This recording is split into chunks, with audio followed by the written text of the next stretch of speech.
ओम नमो भगवते वासुदेवाय नमः।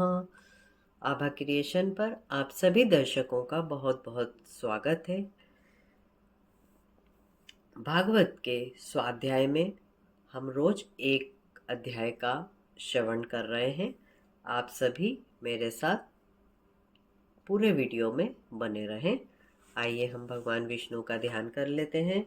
मंगलम भगवान विष्णु मंगलम गरुड़ध्वज मंगलम पुंडरीकाक्ष मंगलाय तनोहरि शांताकारं भुजगशयनं पद्मनाभं सुरेशं विश्वधारं गगनसदृश्यं मेघवर्णं शुभांगं लक्ष्मीकान्तं कमलनयनं योगिभिर्ध्यानगम्यं वन्दे विष्णुं भवभयहरं सर्वलोकैकनाथम्।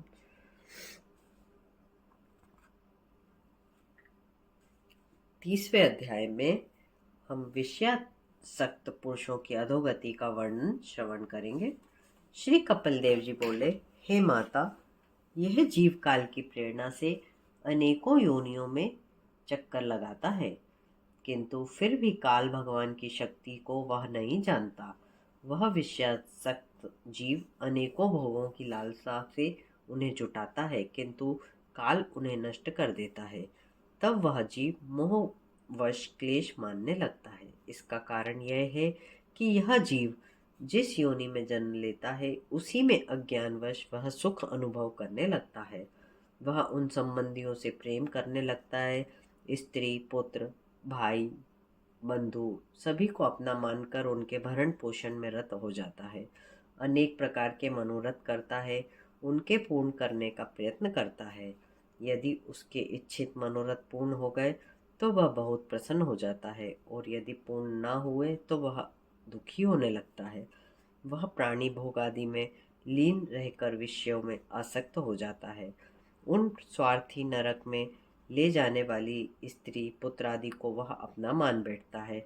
उनके पालन पोषण के हेतु अनेकों प्रकार के पाप करता है, झूठ बोलता है, चोरी करता है, छल कपट से संसार को ठगता है और अपने लिए पाप की गठरी तैयार करता है। जब उसके अंग शिथिल हो जाते हैं, वह कमाने योग्य नहीं होता, तब उसके स्त्री पुत्र आदि उसका अनादर करते हैं, उसे क्लेश पहुंचाते हैं, उसे भला बुरा कहते हैं, बूढ़े बैल की भांति उसे घर से बाहर निकाल देते हैं। उसकी वृद्धावस्था होने के कारण वह पुरुषार्थहीन हो जाता है। तब दूसरों के टुकड़े खाकर अपमान सहता है और कुत्ते की भांति अपने शेष जीवन को व्यतीत करता है।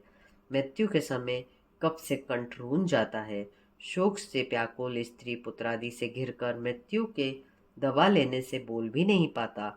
इस प्रकार उस विषयासक्त प्राणी को अपना वह शरीर त्यागना पड़ता है। उससे कुटुंबी सब रोते रह जाते हैं। उस समय उसके शरीर में इतनी पीड़ा होती है कि वह अचेत हो जाता है। उसका विवेक नष्ट हो जाता है। दो यमदूत उस प्राणी को उस स्थूल शरीर से निकालकर यमलोक पे ले जाते हैं। वह स्थूल शरीर वहीं पड़ा रह जाता है। यमदूत उस लिंग शरीर सूक्ष्म जीवात्मा से कंठ में रस्सी का पाश डाल देते हैं और उसे यातना देते हुए घसीटकर यमपुरी की ओर ले जाते हैं। वह जीव कर्मानुसार दुख भोगता हुआ उन यमदूतों के द्वारा दुख, त्रास और भय को प्राप्त होता हुआ रोता चिल्लाता अनिच्छा पूर्वक यमपुरी की ओर घसीट कर लाया जाता है। उस यमलोक का मार्ग 99,000 योजन है।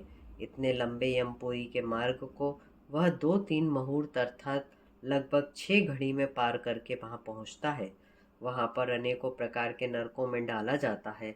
दहकती हुई अग्नि, अनेक प्रकार के हिंसक जीव, बिच्छू, सांप, क्रम, कीट उसे कष्ट देते हैं।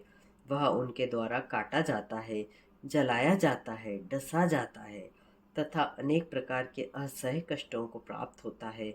वह हाय हाय करके रोता चिल्लाता है, अपने कर्मों को स्मरण करके पछताता है और उस रान पी रुधिर के नरकों को कर्मानुसार भोगता है।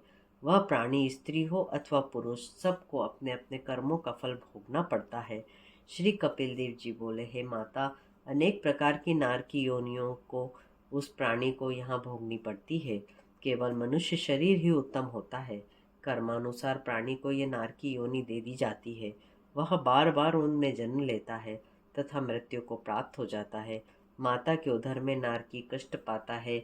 वह प्राणी मरकर घोर पापों का फल तामिश्र, अंध तामिश्र आदि नरकों को भोगता है।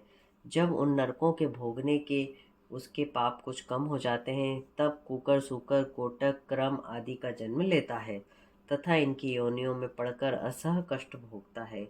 जब इस प्रकार उसके सारे पाप नष्ट हो जाते हैं, उसका मल दूर हो जाता है और वह शुद्ध हो जाता है, तब उस प्राणी को मनुष्य की योनि प्राप्त होती है। इस प्रकार 30वां अध्याय यहाँ समाप्त होता है। कल हम 31वें अध्याय में मनुष्य योनि में जीव के कष्टों का वर्णन श्रवण करेंगे। आप सभी का वीडियो को अंत तक देखने के लिए बहुत बहुत धन्यवाद।